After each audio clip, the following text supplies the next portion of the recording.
Welcome to Still Surviving and Walking in Your Purpose. Our next guest has an amazing story of forgiveness. Please welcome to our show, Certified Life Coach LaRonda Howard. LaRonda, welcome to our show. Thank you so much for having me. So LaRonda, please tell our audience, who is LaRonda Howard? Well, LaRonda Howard is from a small town, Folkestone, Georgia. This certified life coach, a trainer, new author, published author, motivational speaker, just someone that loves to pour into other people. I love to see people win. I love to see people get unstuck. And one of my taglines is helping people forgive, heal, and live out their purpose. So that's a little bit about who I am. Forgive, live, heal, Yes. and live out their purpose. Yes. I like that. I Mhm. like that. So LaRonda, please Yes. share with us your survival story. Sure. My story, as I mentioned, I'm from Folkestone, Georgia, and it starts from my hometown. I share in my book about, having to be bullied. I mean, since the time that I was first or second grade. I mean, can you imagine having to wear glasses at such a young age and people calling you four-eyed, just everything under the sun? It started there, and then it just built upon that. And it just caused my self-esteem to just go plummet. By the time I was in middle school, I had friends. I didn't even call them friends. More of associates, people I hung out at school. But when I got home, that was my safe haven. Being home, I'm the oldest child, the only daughter my parents have. So a lot of times I found myself just going in my room, shutting the door, and just being by myself. I isolate myself a lot. And my sanctuary was my grandmother's house. I mean, there was nothing better than being at my grandma's house, and she was like my best friend. I enjoyed every weekend I would spend with her growing up, and so that's where I just felt safe. Like I said, my parents' house and with my grandmother's house. So I really enjoyed. That's how I dealt with it, and I feel so bad for children now and teens because they don't have a way to escape. I mean, with social media, and all those things, it's 24/7. The bullying that children especially have to deal with. But in my book, I talk a lot about having to forgive others, and so that was one of the things I didn't realize how much I had internalized that period of time. Like I said, from about second grade till about 11th grade, dealing with different levels of bullying and just being harassed by my classmates, other students. Some of them were preacher kids. They were the worst ones. And that's such an important time of development. Exactly. You said from second grade all the way up to middle school. Past middle school to high school.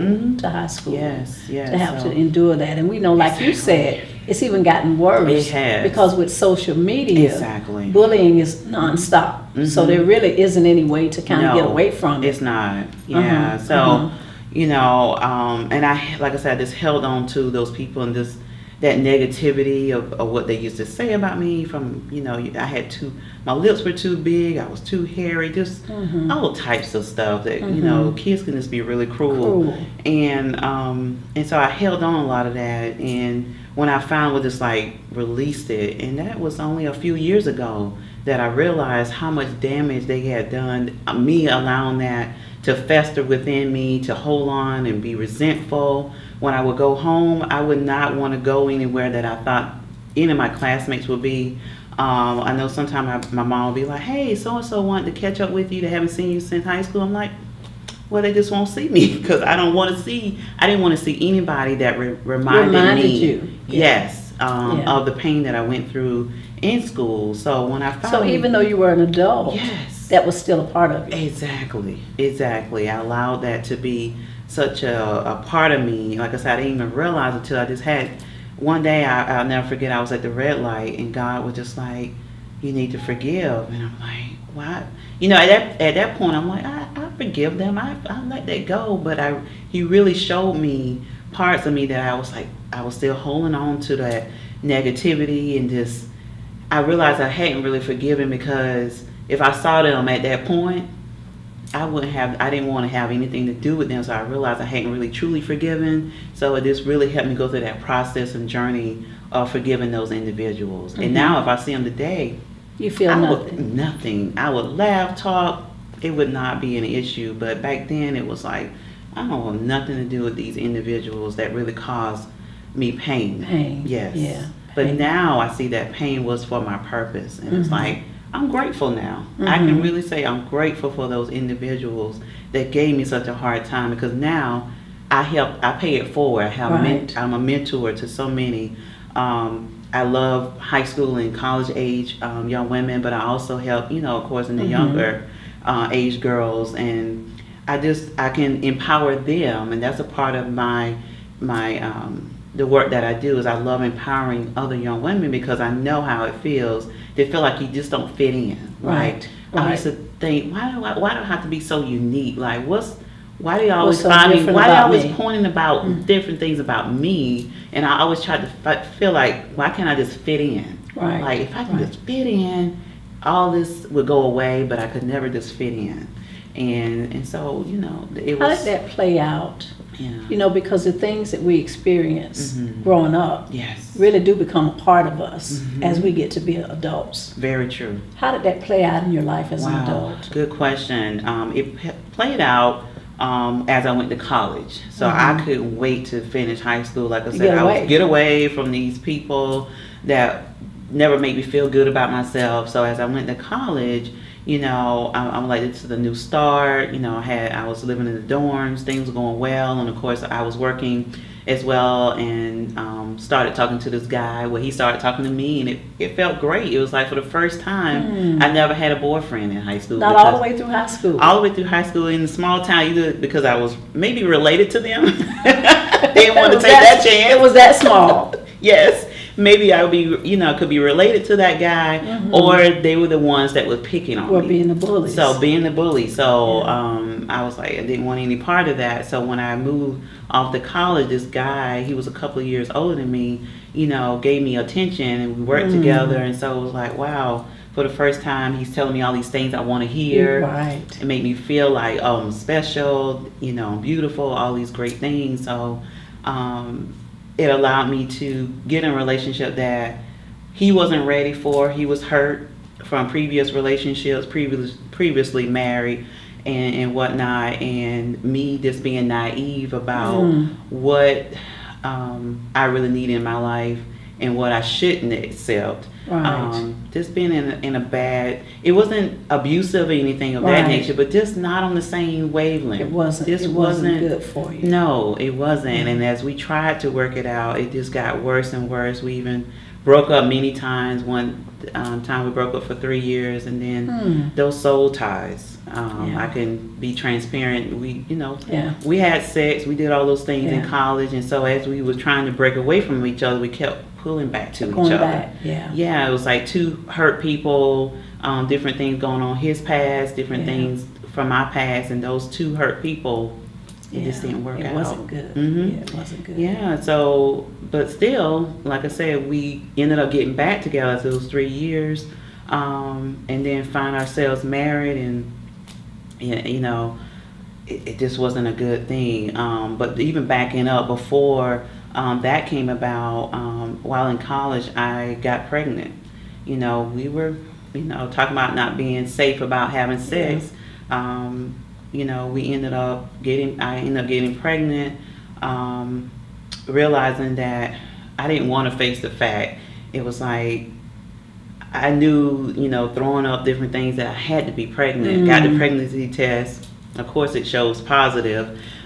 Still was like, it can't be right. So I go to the clinic at the college campus, and they confirmed it. I'll never forget, the doctor was like, yes, you're pregnant, and what are you going to do about it?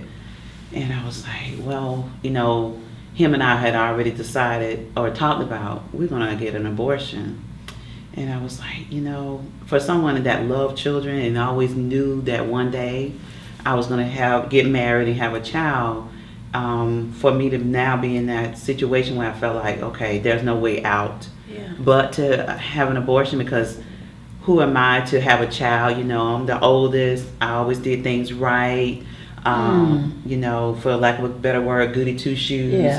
Never gave my parents a hard time. So who was I to stop that good image, image that I was having? I was, the first in my family to go to college, so this can't happen. Right. And then he already had a young son, and no way did he want another child out of wedlock. Right. In a situation where I'm in college, he's not where he want to be in life. So when that doctor said that, I was like, yeah, we're going to go through it. She said, you don't want to do that. And she shared with me, I'll never forget, she was like, my sister had that, got an abortion, it's haunted her for the rest of her life. Heard it but didn't hear it. Yeah. You know what I'm saying? We hear what we want to hear. Right, because of the place that you were in. So I'm like, okay, that's fine. That's not me. We're going to go with this plan. So got home. We decided, he called a couple of people that he knew, that one particular friend, that his girlfriend had an abortion. It was outside of where we were, so we traveled about an hour, almost 2 hours away, a couple of weeks later, and had the procedure done. But that was, I'll never forget being there. Yeah. It was such a dark place. Traumatic. I mean, I'll just never forget the looks of the faces of the women. Young, of course, it was a lot of young, all races. It was just a place of death. I just, we're all there for a common reason, that we having a child we don't want, and we all know that we're gonna be leaving there without a child. Yeah. And it's just a horrible place, and I'm transparent about it because I'm not proud of it, and I'm transparent about it in my book because I had to learn to forgive myself. Yes. I truly had to learn how to forgive myself of something that I felt like I was going to go to my grave with. First of all, I never thought I would do it. Second, to have done it, I thought I would never tell anybody. Yeah. But as I remember one day, God was like, you won't have to tell your testimony. I'm like, no, God, no. This is going to my grave. I don't want to tell anybody. The first two people I ended up having to tell were my parents. And it was not because I was at a place that I wanted to tell them. It was because at that time, me and the guy I had been with, we broke up. So I was like, oh gosh, he got this dark secret that over something to hold over your head. That's how I felt. And I was like, I gotta tell my parents. And so that's why I ended up telling my parents. Of course, they weren't happy when they heard the news, but over time, they understood where I was and was able to let it go. And it was just so weird during that time that I was pregnant. Come to find out that I had cousins younger than me that were having children that was out of wedlock. And of course, family were upset about it, but they quickly got over it. So it was like, wow, the enemy really had me thinking I was the only one. It would have been the worst thing. Like, and you were the only one. Exactly. And then it was just like, wow, okay. But yeah, so they were the first two that I shared my story with, and then, oh gosh, it was at least a 5 to 8 year span. And as I had friends that I felt like for the first time I can really just be myself, I began sharing it with them, and they were just like, wow. They were very supportive, encouraging, realized that I needed to share my story with others. I ended up having a mentee that also, she had her first child at 18 or 19, ended up having her getting pregnant again shortly after, maybe 6 months afterwards. And I'll never forget, we were talking at a fast food restaurant, and she was like, Miss LaRonda, I think I'm gonna get an abortion. And it crushed me. It really crushed me. It's okay. It's okay. Take your time.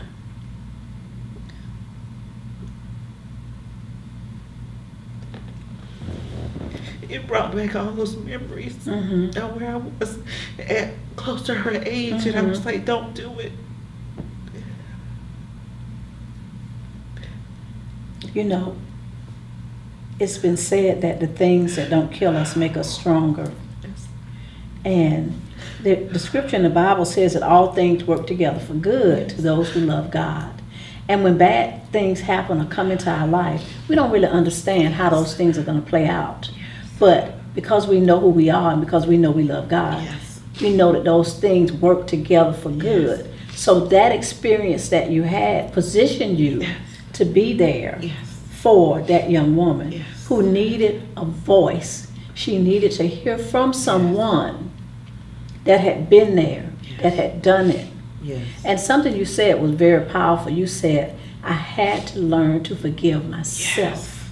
That was hard. And in that forgiveness, it allowed you to be there for her. Had you not gotten to that place of forgiveness of yourself, you would not have even been free to share that with her. So true. I would have kept that inside. You would have kept it inside. So even those bad things, that scripture that says all things work together for good, it doesn't say all good things. It says all things. That's true. The good, the bad, and the ugly. And it might not at that moment work for your good, but for the good of that young woman who needed a shoulder to lean on and somebody to help her. It worked together for her good. So I'm thankful that you were able to share with her, that you were able to share with her from an authentic place, from a place of experience, not a place of judgment, from a place of love. You were able to share your experience. And that's what we're called to do. You know, that's why we have tests and trials, in order to have a testimony, in order to be able to share that love and that care with someone else. So I applaud you for being able to do that. The other thing you said, that you shared it with your parents. And that was a very mature thing to do, because you took control. You took responsibility for it and shared it with your parents. And every act makes us stronger. Even though you had gone through a lot of bad things, you became stronger through all of those experiences that you went through. And we know that life, bad things happen. But God has put something in us that allows us to bounce back, that resiliency to come back and be better for it on the other side. So in sharing your story, you know, you moved from that place of going through the bullying and being a victim, from then going through this experience that you had in college, and then having to have an abortion. That was a bad thing. That was a terrible thing. It was. But you were able to recover from that, and then be able to help someone else. So, you know, we live, we learn, but more importantly, we grow. That's so true. We grow. That's so true. And that's part of my mission now, where I became a certified life coach and started a company, Hope Empowerment Resources, is because I really want to help those that may not be abortion, but something is stuck, cause them to have pain or resentment and grudges. How do you move forward? You have to forgive.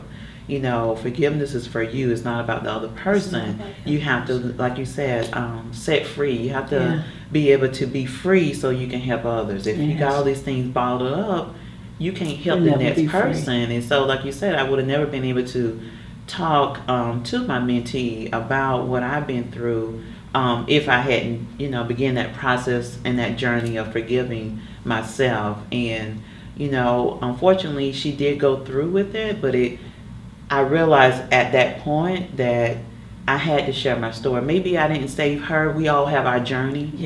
and that's a part of her journey. Yes. But I want to be able to help that next young woman that I help. And eventually and hopefully somebody will grab a hold of what I'm telling them through my story, and not have to go through that pain. Yes. You know, if I can help one, Yes. you know, I've helped so many, because it's not something that you want to go through if you can help it. Yeah. So LaRonda, you have shared with us a powerful, Yes. powerful Thank story you.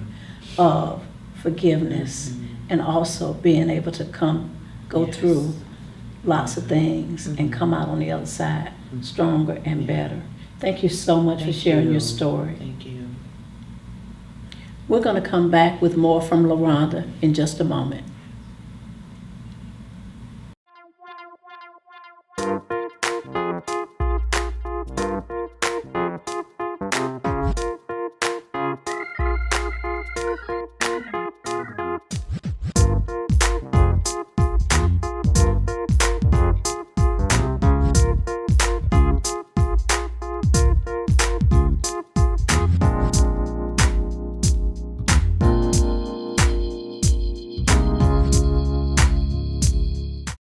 Are you tired of being sick and tired, stuck in the cycle of the same old, same old?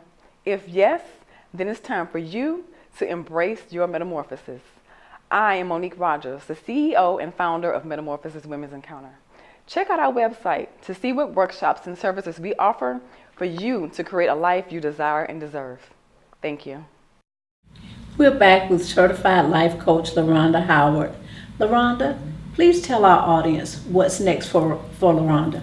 Well, I recently published a book, Finding Freedom and Forgiveness is the name of it, and it's really talking about some of the things that I mentioned during this interview. It's really talking about how to forgive others, you know, how I forgave myself, and that process of how. I also talk about the health benefits. As someone that's been in the public health field, it was very important that I also talk about those benefits of forgiving others that we may not know or others may not know, like reducing high blood pressure and just reducing stress and anxiety and those types of things. Okay. So all of those, that process. And forgiveness plays a part in all of that. It does. Okay. Yeah, it does. Okay. And I was just fascinated when I began to research forgiveness, how it really impacts us not only physically, mentally, and spiritually. So I really talk about those different elements in the book. Okay, okay. Yes. Okay.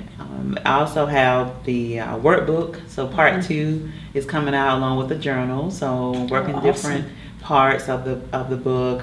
It's been an honor not only be on this show, but a lot of people are beginning to read my book and want me to come out and speak. So I've been afforded the opportunity to do a lot of public speaking engagement. So that's what I've been doing. And how would someone that was interested in getting your book and also getting you for speaking engagements, Sure. how would they be able to reach you? Well, they can reach me at 904-803-2229. They can also find me on Facebook on the LaRonda Howard. I'm on Instagram, Hope Coach L. So there's a few different ways you can reach me. Okay. LaRonda, you have shared a powerful story, a testimony of the value of forgiveness. So thank you so much for sharing that information with us. Thank you. We really enjoyed having so you on our much. show. It was a pleasure. Thank God you. bless you. God bless you. We'll be back with Dr. Deborah Williams with some additional resources. Hi, are you looking for quality-based services? Quality-based community services, what does that mean? Benefit support, housing assistance, food assistance, clothing, and a host of other human services that are out there in the community. Well, at Daniel's Quality Care Services, we provide those same quality care services, but we do it differently. We do it with quality. And if you are in need of any of those services, give us a call at 904-619-2153. We're back with Dr. Deborah Williams. Dr. Williams, LaRonda had a powerful, powerful story. Yes, There were a lot of things in her story. One thing she covered was bullying at a very young age, and then she talked about the effects of that and how it played out in her life as an adult. And then she talked about having to have an abortion as a young woman in college. and all of those things were very traumatic. What kind of resources could you suggest or offer to someone that may be dealing with, I know that's a wide range of issues, but it all kind of plays in together, don't you think? Yes, absolutely. Both of those situations, it's just a building on another thing. It all starts with one core image, which is low self-esteem. How we view ourselves is such a major impact in our entire lives. It is how we fashion the things that we can do. It's how we allow people to play a role in our life. It's about how we interact with the world. Some of the resources that people have when they're going through those things, the best thing is support groups. I find that people who have gone through those particular situations need to know that they're not alone. So yes, individual counseling helps, but some of the major findings have found that group supports for those types of situations is actually even more impactful than just individual counseling by itself. And the benefit of that is knowing that you're not alone. Yes. That there are others that have had to experience the exact same things. Yes. Yeah, so group counseling. And LaRonda made a very valid point of it has to be transparent. The more that you keep it within you, it allows it to fester and to degrade you even more. Shame is a place that the enemy uses to keep you held and to keep you bound. And the way that you release yourself and defeat the enemy is to expose him, because he can only operate in darkness. So when you've gone through something that traumatic, the best thing that you can do is to tell your story, which she has done with her life and becoming a certified life coach. How much more can you defeat the enemy by exposing him like that? So for anybody that's gone through any of these types of situations, not only just the bullying or the abortion, but any type of abuse, any type of neglect that they've gone through, the more you are transparent is the more that you heal. It sounds counterintuitive, but the more that you share and see what your testimony does for other people, it actually turns around and heals you as well. What it can do in the lives of others. Yes. And with the clients that I've dealt with in my counseling sessions, when they tell their story, sometimes I don't have to come back in and say anything, because it is a healing just process the act itself. Of telling the story. Just the act of telling the story. Yeah. Dr. Williams, thank you so much for those additional resources. Absolutely. I do know that Rhonda's story was so powerful. Yes, it was. And so amazing that it's going to help a lot of people, just the act of her being able to share it. Because there are others that have gone through the same thing. Yes. And don't know that they can go through that, they can survive, and that they can be better for it on the other side.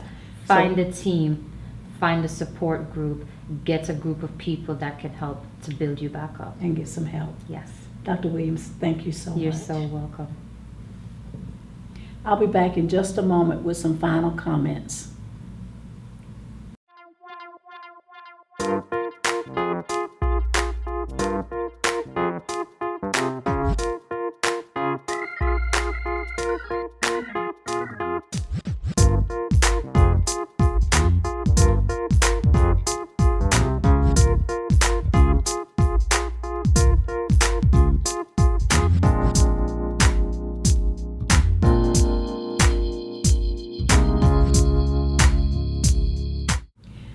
After listening to LaRonda's story, she had an amazing story, a very emotional story, a very, at times, painful story, but a very important story.